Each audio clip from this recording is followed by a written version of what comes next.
Hey there, it's Gloria Hester here. I wanted to talk with you about two things that came to mind regarding everything we see in the media, whether that's social media or whether that's mainstream media. I think they're about the same at this point.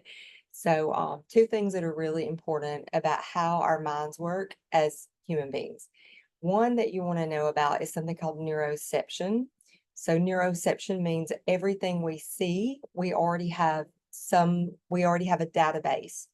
So anything we've ever experienced, anything we've ever gone through in our lives gets stored as neuroception in that database.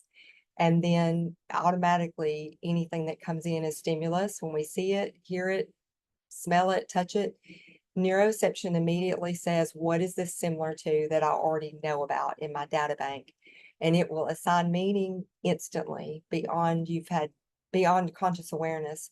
It's already happened. And so a good example of that would be when people saw the opening ceremonies at the Olympics, regardless of what the intent was behind the creation of the opening ceremonies. Many people, we're very familiar with a very famous painting known as the Last Supper.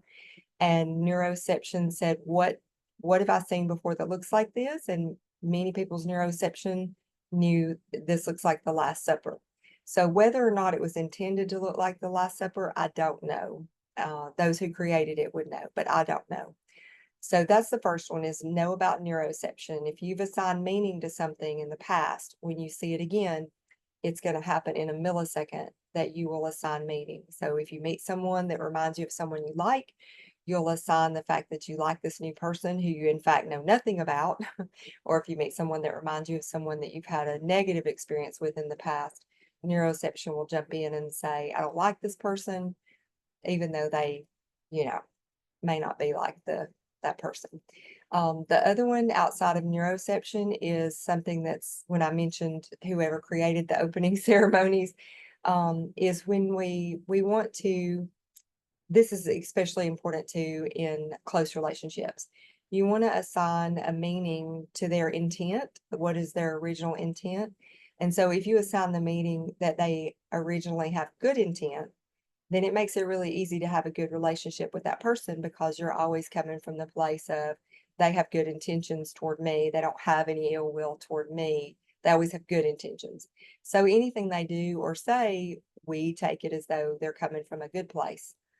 On the flip side of that, if we have a tendency to set it in our minds ahead of time that we see everything as it was a negative intent, it causes a lot of challenges, because we don't know that person's intent. But if we think it was a negative intent, then whatever they do and say, we'll see it through that lens.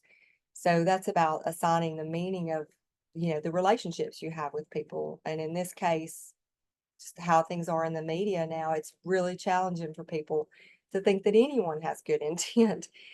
People, I would say, are in a heightened state. And so the healthiest thing you can do is learn about your nervous system, have some form of somatic work that's valid. Don't start picking up something that someone learned yesterday. Chances are good they're not going to be able to help you. So have some form of somatic education that's vetted. It's important to know your stuff. And so you want to have some kind of practice that helps you to be more mindful, more embodied, more educated about your own nervous system, more educated about why stimulus affects you the way it does and what to do about it. Not only from a cognitive place, but more importantly, from a somatic place. So I'll just leave it at that. I'm Gloria Hester. Thank you for watching this video. If you like it, please share it, give it a thumbs up, and I'll see you soon. Bye for now.